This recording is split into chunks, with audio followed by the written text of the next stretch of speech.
साख्रिखौथ' बेक्तिगतभावे आं होनो हाया। जोंनि फरेस्ट डिपार्टमेन्टआव 400निख्रुइबो बांसिन पस्ट खालि दङ। बेखौ नैबे 2 दाननि गेजेरावहाय इन्टारभिउ फाथिनायनि गेजेरजों सिस्टेम बायदियै जोङो साख्रिखौ फिलआप खालामनो नागिरदों। बेवहाय जाय इन्टारभिउ पास खालामनो हागोन बेनोनो जोङो साख्रिखौ होनाय जागोन। बेवहाय गरसेबो थाखा फैसानि लेनदेन जानाय नङा। अब्लाबो फरेस्ट डिपार्टमेन्टआव जायफ्रा गोदोनिफ्रायनो हाबनानै गावखौ सेक्रिफाइस खालामगासिनो दङ बिथांमोननि थाखाय जोङो माखासे ब'नास पइन्ट होदेरनानै माबा मोनसे खालामनो हायो नामा बिदि बेबस्थाखौ जों सानगासिनो। बे पस्टआ 400निख्रुइबो बारा, अब्लाबो 400खौ जोङो दोनथ'दों। आगोलनि खाम्फा बरगयारिनि समनि जाय सार्भिस प्रभाइडार बिथांमोननि बेलायावहाय आसाम गभर्नमेन्टआव खारगासिनो दङ। दा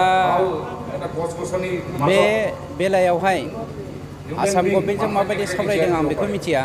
खिन्थु जोंनि बिटिसि सरकारनि सिङाव बा दिनैनि बे प्रमद बर' बिथां मानव गेदेरनि दैदेननायाव आसाम सरकारा बिटिसिनि हाग्रा बिफानखौ मोजाङै रैखाथि होनो हानायनि आरो मावफुंनो हानाय बायदियै 200 बेटेलियनखौ बिटिसिनिफ्राय बिटिसिनि सेंग्रा सिख्लाफोरखौ लानानै 200टा मोनसे बेटेलियन मोनसे खुलिनो नागिरदों।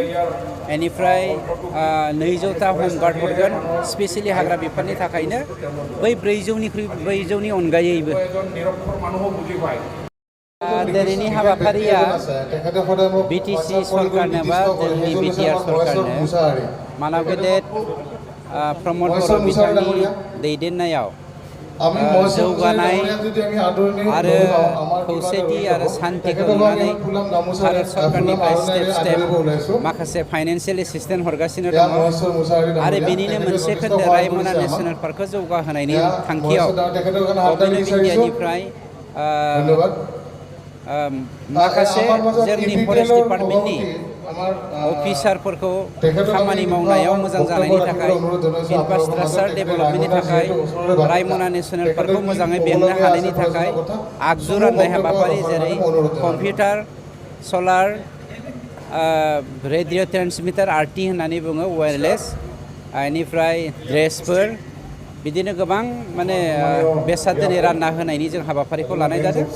आरो बे हाबाफारिनि गेजेरजों जोंनि रायमना नेसनेल पार्कखौ जों माबोरै बेंनो हागोन बेखौ बेवहाय सावरायनाय जादों।